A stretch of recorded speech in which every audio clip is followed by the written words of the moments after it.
Mesdames et messieurs, bienvenue sur Sahel News TV pour votre flash d'information de ce 15 mars 2025.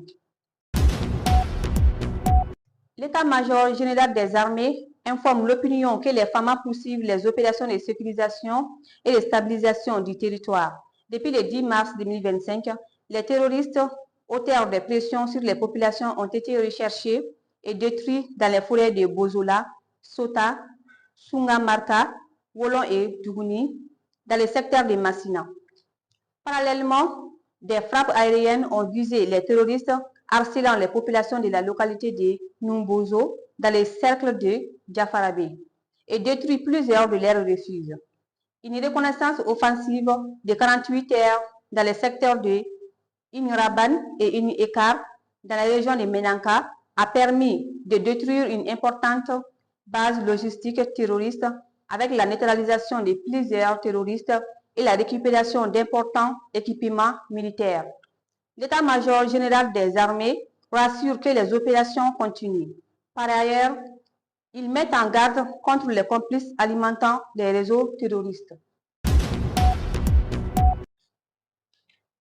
Le président de la transition, son Excellence Assimi Goïta, a reçu en audience le jeudi 13 mars 2025 à Koulouba une importante délégation de la République du Libéria, conduite par son Excellence Sarah Beisolo Nyati, ministre des Affaires étrangères, porteuse d'un message d'amitié et de fraternité de son Excellence Joseph Bakay, président de la République du Libéria. Madame la ministre libérienne a indiqué que sa visite au Mali s'inscrit dans le cadre de la candidature du Libéria au poste de membre non permanent du Conseil de sécurité des Nations Unies. À cet effet, il paraît important, en pareille circonstance, de solliciter le soutien des pays frères afin d'obtenir le plus grand nombre de votes possible pour le poste en question, a déclaré son Excellence Sarah Beisolo Nyati.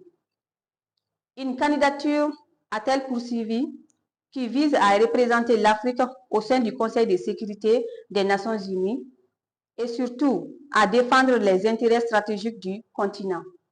Nous avons un destin commun, a affirmé Madame la ministre, avant de rappeler les liens géographiques et culturels qui unissent le Mali et le Libéria. Pour conclure, son Excellence Madame la ministre s'est réjouie de sa rencontre avec les chefs de l'État. Le jeudi 13 mars 2025, le Premier ministre, ministre de l'Administration territoriale et de la décentralisation, le général de division Abdoulaye Maïga, a été décoré de la médaille d'honneur de l'administration du territoire au nom du président de la transition pour le grand chancelier des ordres nationaux, le général de brigade Amadou Sarafourou Gueye. Ont également été décorés au même titre les ministres de la Sécurité et de la Protection civile, le général de division Daoud Ali Mohamadine, ainsi que les ministres de l'Artisanat, de la Culture, de l'Industrie hôtelière et du Tourisme, Mahmoud Dafé, et les ministres délégués auprès du Premier ministre chargé des réformes politiques et du soutien au processus électoral, Mamani Nassiri. Lors de cette cérémonie, 20 autres personnalités ont été distinguées en raison de leur mérite exceptionnel, dont une à titre posthume.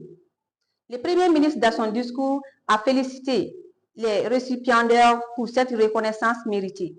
Il leur a également rappelé qu'instituant la médaille d'honneur de l'administration du territoire, notre nation concrétise la tradition de reconnaissance et de dignité pour ses fils qui se distinguent par leur patriotisme, leur engagement civique et citoyen et leur sacrifice pour le pays.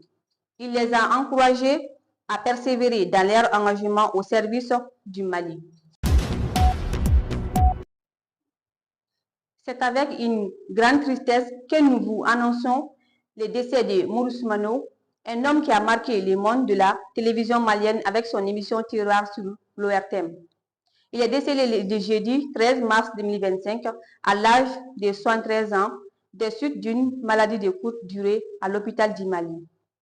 Le ministre de la Communication, de l'économie numérique et de la modernisation de l'administration, ainsi que le directeur général de l'ORTM, adressent leurs plus sincères condoléances à sa famille et à tous ses proches. Nous vous invitons chacun d'entre vous à rendre hommage à ce grand homme qui a tant contribué à la culture et à la télévision malienne. Que son âme repose en paix.